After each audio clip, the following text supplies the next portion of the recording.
that throw back. Not a shadow of a doubt.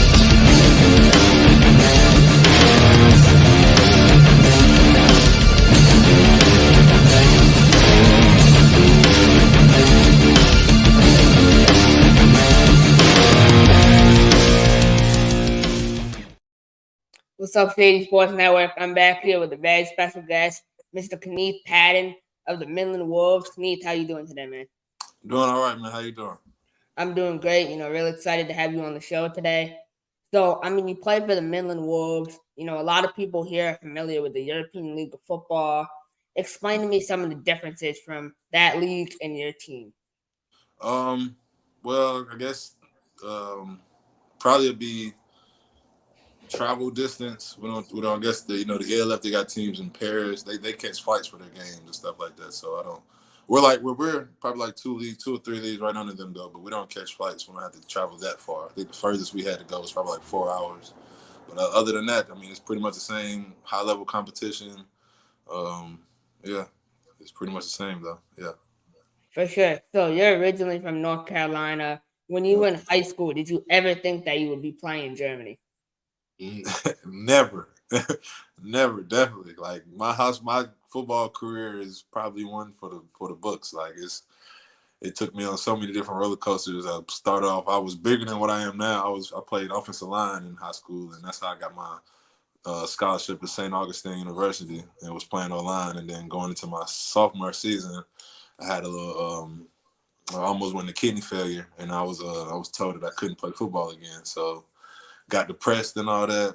Ended up leaving college after my sophomore year, and then I tried to get away from football, but then it was just something missing inside. So like I think about 3 or 4 years I tried out semi-pro, and then fast forward, last year I signed my first pro contract to go to Germany last year, and then this is my second one. So I'm just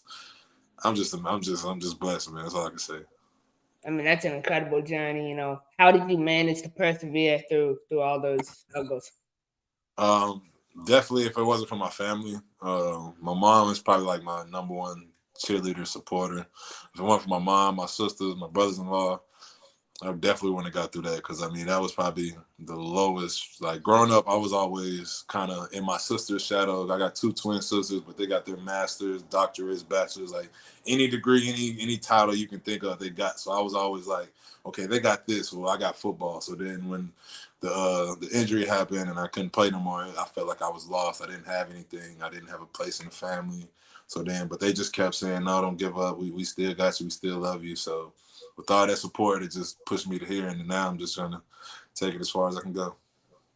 Definitely. So when you left college, you went through that, and then after, did you look at opportunities within inside the United States in terms of like arena football or USFL or something like that? Oh yeah. I definitely tried arena football. I did arena football for probably like 2 seasons. But it just wasn't the same. I didn't like the rules like that. But it kept me in shape. But it took me about 2 years until I could actually play again. Until I actually got out. I got out of that depressed stage, and then I was just playing semi-pro, and then finally, a guy from Augsburg, Germany, hit me up, and that's how I started. So 2 seasons of arena football. What team did you play with, and how was that experience for you? I played for the Carolina Predators, and that experience, it was definitely something new, because I wasn't used to the speed of arena. Like it's obviously it's a shorter field and it's less players, but it's just so fast. Like you really got to be quick reactions, quick thinking. You just got to be fast. You just got to be quick on everything. So it definitely was it helped me work on getting my speed up, my quickness, my agility, helped on other stuff. So that way, when I get to the bigger stage, I can take those skills and transform over there. For sure. So now, when you went to Germany, how was that for you? The culture shock, the food, the people, how was it all? Oh man, it was different. It was like, just the first day there, I got big eyes. I'm just looking around. I can't understand what nobody's saying. And then finally I tried some food. It's called a doner kebab. I can eat that every single day. That's probably like one of my go-to meals down here, is like a doner kebab. Like, but yeah, and the people they're so loving. Like it's very different over here. That's why I encourage a lot of people to travel, get outside the world. That's why made a transition and say I'm actually live in Germany because it's such a beautiful place. The people are nice, no crime rate. Like it's just a wonderful place to live. That's really interesting that you say, like I said off camera, I'm going out of the country. This is only my second time leaving the country. So, it's a new experience for sure. Oh yeah. How would you say Germany compares to North Carolina? And what would you say the biggest, I guess, factor that made you want to move to Germany? Biggest factor I would say is probably, and it's crime everywhere, but it's just peaceful. It's just something about the peacefulness here. It's like nobody's trying to outdo anybody. There's no jealous tendencies of it. Everybody just wants to be happy and live their life and enjoy themselves over here. Where it's in the States, it's like kind of we're always in competition with each other. We're trying to see who got the most this, who got this. So over here, it's nobody cares about none of that. It's just we're just trying to live and be peaceful. And that's what I love about it. That's really awesome. So you're in the moving process, like you said. What does that process entail for you? Just pretty much, besides the football, figuring out what I'm going to be doing here. How can I make my imprint? How can I make a difference here? And, just pretty much how can I start my goal and my vision for these next couple of years.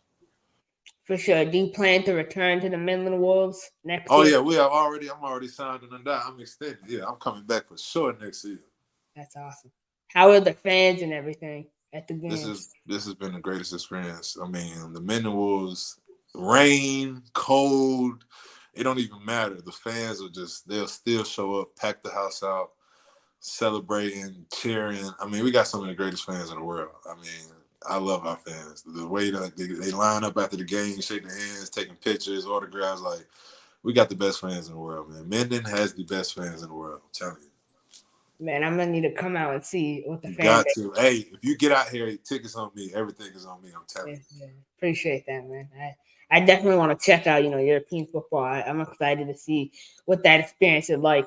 So a game day routine, in America, we go through warm-ups, we go through everything. What is that routine looking like? Like, say you have a game at 3:00. What time are you getting to the field at? Okay, so I'm gonna just give you what I do. You know what I'm saying, as far as me. So wake up, shower, all that, eat. And then we have to usually game start at 3, so we'll have to meet at the field at like 11 just to talk, go through a little stuff, and then everybody do get their own stuff. So on the way to the field, and like probably up until about 12, that's when I'm listening to all my slow jams, my Aretha Franklin, Luther Vandross, what I'm saying? I call that the calm before the storm, so go through that all during warm-ups, going through special teams and all that, and then probably around like 2:30 we have like pass check and all that, and that's when we actually put the stuff on, come together, do my little game speech that I always give, and then that little 15-second window right before kickoff, that's when I put on my NBA YoungBoy, a little Dirt, a little Baby, anything like that to get me hype, and then after that, say my little prayer, talk to God, talk to all my people, and then I'm ready to go. For sure. The league that you guys play in, how many teams are in the league, and what's the kind of structure in terms of travel and pay and stuff? I think it's about 9 teams in the league, I think. I believe it's 9. And I think the furthest game, like I said, the furthest game we had was Occam, and that was about 4 hours. It wasn't that bad. But, I mean, as far as other teams not willing to travel to us and play, that's where the problem comes in. But, that's out of my control. I don't know as far as how that goes. But, yeah, other than that, I mean, it's pretty decent competition, Championship game pretty much is this weekend. So, looking forward to that. So currently you're in your off season. What is your daily routine looking like in Germany? Oh, we're still in season. We still got 3 seasons left. We still got 3 games left. Man, that's awesome. Most teams are down here have ended, so that shows the grind up there, man. That's really awesome. How have you guys been doing this season? Right now, currently, we only lost 1 game, so tied for in second place right now. So we got this game coming up Saturday is pretty much the championship game. So we're just trying to figure out how we can bounce back because we lost to them earlier this season. But we're working hard, studying film. We should bounce back and be all right for this weekend. So I guess I should ask, with the off season coming up, what's your plan for the offseason in terms of training, work, and everything? I'm gonna probably for Christmas I'm gonna obviously go back home, visit my mom and everybody, and then come back around January. I'm gonna get all the younger guys that's coming up because we got a U19 team, so we got a couple guys moving up to the senior team, and then just anybody else that's off work and on vacation. I'm gonna host my own workouts down here. I might end up running a training camp out here or those little mini camp for kids and stuff, and just pretty much just trying to get these guys into strength, agility.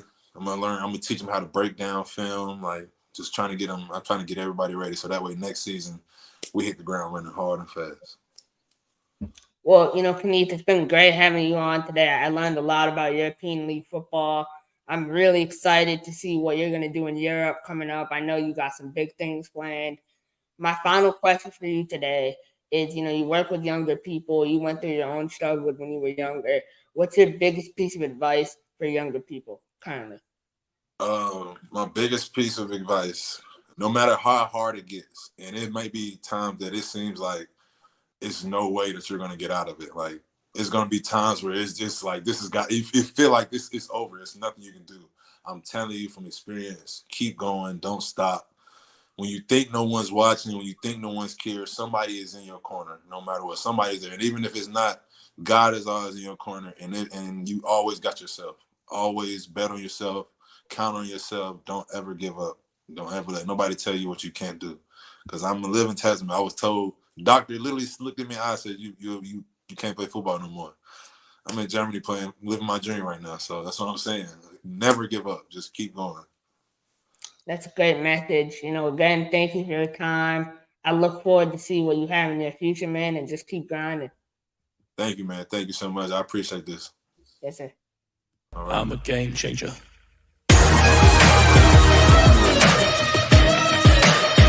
I'm a game changer.